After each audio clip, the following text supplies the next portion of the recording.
자, 그 다음에 2번입니다. 이웃을 사랑할 때 마찬가지입니다.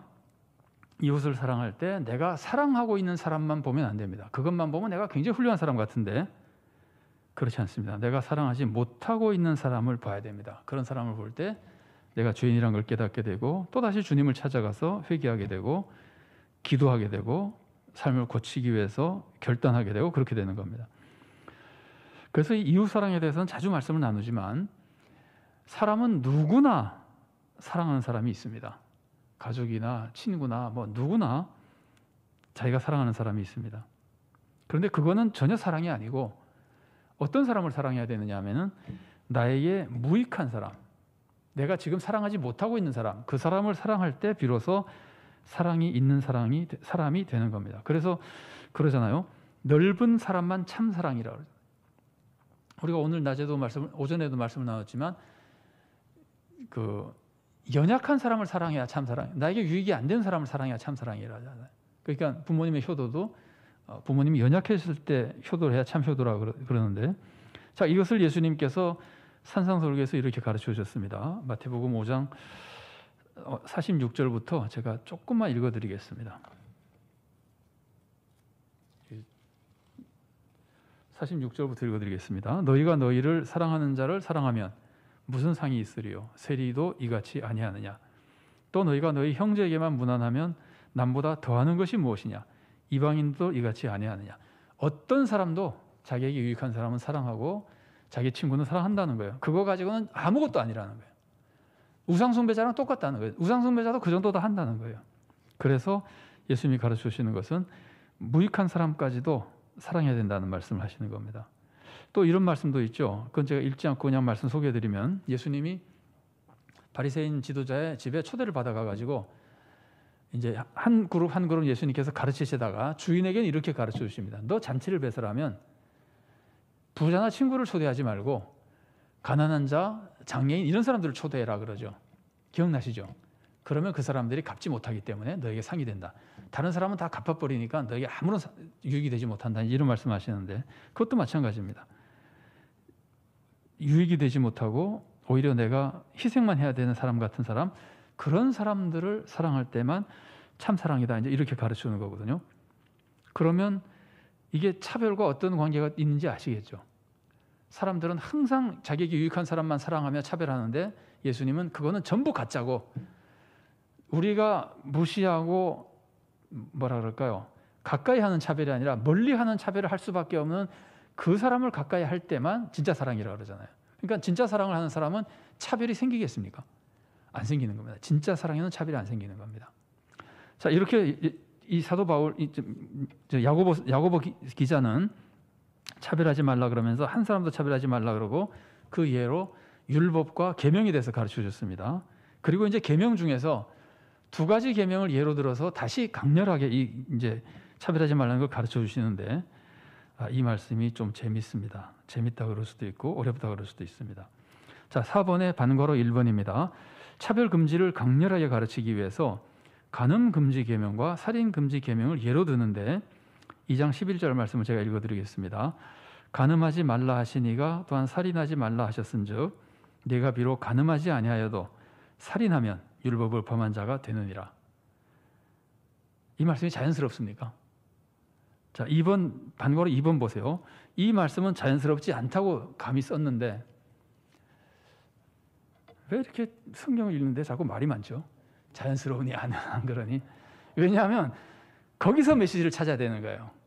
이 성경이 그냥 부드럽게 그냥 쫙 읽어나가게 되지 않고 중간중간 틀어놓은 곳들이 있어요. 마디를 만들어 놓은 데가 있어요. 거기가 메시지가 있기 때문에 그러는 거예요. 그래서 제가 표현은 이상하다 그랬지만, 자연스럽지 않다 그랬지만 사실은 중요한 메시지가 들어있다는 뜻입니다. 자, 제가 그 아래 쓴 건 성경이 아닙니다. 성경을 조금 바꿔놓은 겁니다. 그러니까 이해하기 위해서 바꿔놓은 겁니다. 함부로 바꾸면 이단이죠. 이건 이단이 되려고 그런 게 아니고 이해하는데 비교해 보라는 뜻입니다. 자, 보세요. 살인하지 말라 하시니가 또한 간음하지 말라 하셨은즉 네가 비록 살인하지 아니하여도 간음하면 율법을 범한 자가 되느니라. 성경과 지금 간음 살인의 순서를 바꿨죠. 이게 좀 더 자연스럽지 않습니까? 자, 이게 이제 그 아래 걸 보면 더 실감이 날지 모르겠습니다. 그 아래 그 100원, 10만 원 제가 비교해 놨는데 내가 100원을 훔치지는 않았어도 10만 원을 훔쳤다면 너는 도둑이다. 이게 말이 됩니까? 거꾸로 그 아래 걸 보세요. 내가 10만 원을 훔치지는 않았어도 100원을 훔쳤다면 너는 도둑이다. 이건 말이 되죠. 그러니까 살인과 간음 그러면 우리가 일상적으로 사회법이나 일상적으로 볼 때 어느 게 더 무거운 죄인가요? 살인이 무거운 죄죠. 그런데 너 간음 안 했어도 살인했으면 죄인이야. 그러면 좀 이상하잖아요. 너 살인 안 했어도 간음했으면 죄인이야. 그래야 좀 자연스럽잖아요. 그런데 오늘 본문은 어떻게 합니까? 본문은 너 간음하지 않아도 살인하면 죄인이다 이렇게 말씀하고 계시잖아요. 그래서 우리가 여기서 이 본문이 가르쳐주고자 하는 메시지를 좀 자세히 살펴볼 필요가 있다는 겁니다. 자, 반괄호 3번 제일 아래 두 번째 줄입니다. 살인과 간음 중에 살인이 보통 더 무거운 죄입니다. 그런데 왜 이렇게 표현했을까요? 이렇게 부자연스러운 모습이 나타나는 것은 주의를 집중하게 하는 겁니다. 그러면서 여기에 강렬한 교훈이 있다는 것을 이제 뭐랄까요? 눈치를 채고 교훈을 배워야 되는 겁니다. 차별 교훈을 위해서 지금 살인 금지 계명을 강조하고 있는 겁니다. 이렇게 이상하게 한 이유는 차별 금지와 살인 금지를 차별과 살인을 같은 유로 보면서 지금 설명하는 거거든요. 살인하면 안 된다는 걸 얘기하는 건데 지금 그 목적은 차별하지 말라는 거거든요. 자, 이걸 염두에 두고 그 다음 페이지로 넘어가면 양괄호 2번이 있잖아요. 우리가 인간적인 논리로 볼 때, 이 논리라고 하는 건 지금 인간적인 논리입니다. 논리로 볼 때 간음하지 않았어도 살인하면 죄라 그러면 살인죄가 간음죄보다 가벼워야 되잖아요. 그래서 오늘 본문이 말하는 이 살인죄는 간음죄보다 가벼운 어떤 죄를 우리들에게 보여주고 있는 것일 것이다. 이렇게 생각해야 맞는 겁니다. 그럼 도대체 그 죄가 무엇일까? 그러면 여기서 말하는 간음죄는 일반적인 간음죄를 염두에 두고 일반적인 간음죄보다 더 가벼운 살인죄가 어떤 것일까라는 걸 우리가 생각해 본다면 성경에서 우리가 금방 찾아볼 수 있습니다. 자, 예수님의 산상설교를 보면은 마태복음 5장 21절과 22절 말씀 제가 인용해 놨습니다. 제가 읽어드리겠습니다.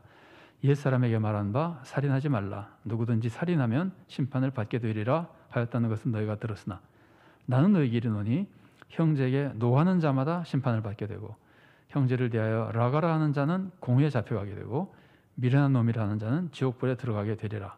그러면 살인을 하지 말라 그랬지만 나는 너희에게 이르노니 노하지도 말고 형제에게 라가라 그러지도 말고 미련한 놈이라고 하지 말라는 거죠. 그러니까 이거는 지금 분노의 마음, 화내는 겁니다. 마음으로. 그 다음에 말로 비난하는 겁니다. 이것이 다 살인과 같다고 예수님이 가르쳐 주시는 거거든요. 그래서 예수님은 지금 살인하지 말라는 계명을 완성시키시면서 형제에게 노하고 욕하고 무시하는 것이 다 살인과 같다고 절대로 하지 말라고 가르쳐 주시는 겁니다. 이걸 염두에 두면은 살인 금지 계명이 간음 금지 계명보다 우리가 더 가볍게 짓는 경우가 있다는 것을 생각해 볼 수 있죠. 자, 그 다음에 요한 1서에 또 나옵니다. 비슷한 게 형제를 미워해도 살인과 같습니다. 요한 1서 3장 15절 상반절입니다. 그 형제를 미워하는 자마다 살인하는 자니. 그래서 살인에는 미움, 분노, 말의 비난 이런 내용들이 다 포함되는 겁니다. 이거는 우리가 굉장히 가볍게 하는 거잖아요. 사실 형제에게 한번 화냈다고 해서 살인한 것처럼 막 무서워하지 않잖아요. 간음한 것처럼 무서워하지 않잖아요. 그렇게 대단한 죄를 지은 것 같지 않다고 생각할 수 있거든요. 그런 것들입니다. 그래서 오늘 본문은 살인과 간음을 비교하면서 이렇게 언뜻 문자적으로 딱 볼 때 조금 이상하게 표현되어 있는 것은 이런 살인의 문제가 사실은 차별로 이어지는 것들이거든요. 그래서 이런 걸로 인해서 차별하는 것이 얼마나 무서운 죄냐면은 간음죄보다도 더 가벼운 것처럼 보이지만 간음한 것과 똑같은 종류가 똑같다는 것이 아니라 질적으로 하나님께서 무섭게 악한 죄라고 보시는 죄가 된다는 것을 알려주는 겁니다. 그런데 이제 이것을 간음도 마음의 간음이라 그러면은 판단하기가 굉장히 어려워져요. 지금 제가 살인이 간음보다 더 가벼워지려면 일상적인 간음, 이거는 직접적인 간음, 그것보다 더 가벼운 살인죄가 많이 있다는 것을 살펴본 것인데 본문을 이해하기 위해서 만일 우리가 마음의 살인과 간음의 살인을 비교한다면은 미안합니다. 마음의 살인과 마음의 간음을 비교한다면 어느 것이 가볍고 어느 것이 무거운지 판단하기 어렵습니다. 다만 오늘 본문에서는 가벼워 보이는 마음의 살인, 그것 때문에 사실은 차별이 나타나는 거거든요. 그런데 이런 것들마저도 무서운 죄라는 것을 이 야고보가 강조하기 위해서 이렇게 표현하고 있다는 걸 우리가 알 필요가 있습니다. 자, 한번 생각해 보세요. 지금 간음 얘기가 나왔기 때문에 지금 반괄호 5번입니다.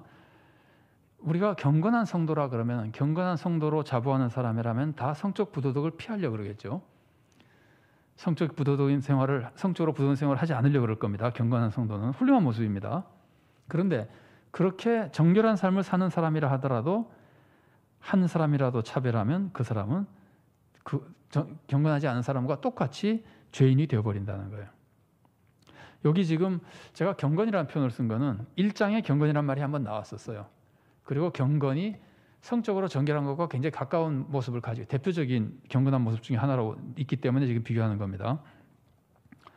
그래서 경건한 성도가 간음하지 않는다 하더라도 한 사람이라도 차별하면 여전히 악한 죄인이 되는 것이다. 이걸 가르쳐 주는데 1장에 나왔던 내용을 읽어보겠습니다. 1장 26절 말씀입니다.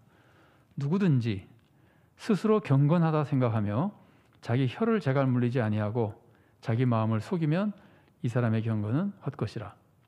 1장에서 우리가 배운 거죠.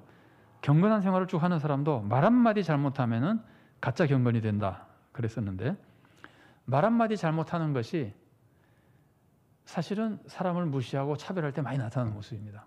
그래서 이것과 그때는 그 교훈이지만 이쪽 교훈과 연결시켜 볼 때는 경건하다고 생각하는 사람, 또 경건한 신앙생활을 한다고 자부하는 사람, 그래서 예배도 잘 드리고 또 간음도 하지 않고 성적으로 아주 성결한 사람, 이런 사람도 말 한마디로 이웃을 무시하거나 아니면은 여러 가지 모습으로 이웃을 차별하고 있으면 그것이 경건한 사람의 경건을 다 무너뜨려 버리는, 경건이 헛것이 되고 악한 사람이 되는 것이다.